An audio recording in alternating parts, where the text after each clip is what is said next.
Good morning, this is Burnham Tourist Office, Martin speaking. Oh, hello.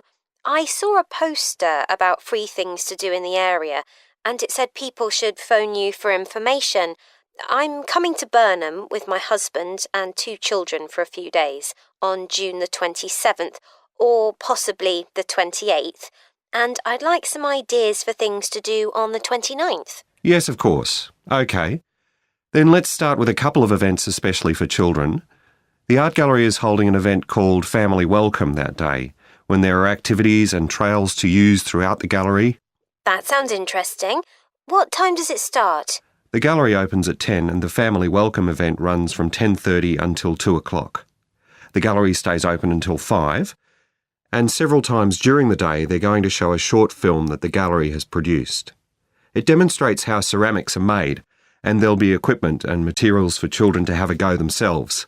Last time they ran the event, there was a film about painting, which went down very well with the children, and they're now working on one about sculpture. I like the sound of that. And what other events happen in Burnham? Well, do you all enjoy listening to music? Oh, yes. Well, there are several free concerts taking place at different times, 1 or 2 in the morning, the majority at lunchtime and a couple in the evening, and they range from pop music to Latin American. The Latin American could be fun. What time is that? It's being repeated several times in different places. They're performing in the Central Library at 1 o'clock, then at 4 it's in the City Museum, and in the evening at 7:30 there's a longer concert in the theatre. Right. I'll suggest that to the rest of the family. Something else you might be interested in is the boat race along the river. Oh, yes. Do tell me about that. The race starts at Offord Marina to the north of Burnham and goes as far as Summer Pool. The best place to watch it from is Charlesworth Bridge, though that does get rather crowded. And who's taking part? Well, local boat clubs, but the standard is very high.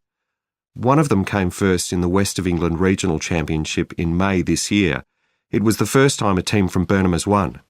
It means that next year they'll be representing the region in the National Championship. Now, I've heard something about Paxton Nature Reserve. It's a good place for spotting unusual birds, isn't it? That's right, throughout the year. There is a lake there as well as a river, and they provide a very attractive habitat. So it's a good idea to bring binoculars if you have them. And just at the moment you can see various flowers that are pretty unusual. The soil at Paxton isn't very common. They're looking good right now. Right. My husband will be particularly interested in that. And there's going to be a talk and slideshow about mushrooms, and you'll be able to go out and pick some afterwards and study the different varieties. Uh-huh. And is it possible for children to swim in the river? Yes, part of it has been fenced off to make it safe for children to swim in. It's very shallow and there's a lifeguard on duty whenever it's open. The lake is too deep, so swimming isn't allowed there. OK, we must remember to bring their swimming things in case we go to Paxton. How long does it take to get there by car from Burnham? About 20 minutes, but parking is very limited, so it's usually much easier to go by bus, and it takes about the same time. Right. Well, I'll discuss the options with the rest of the family. Thanks very much for all your help. You're welcome. Goodbye. Bye.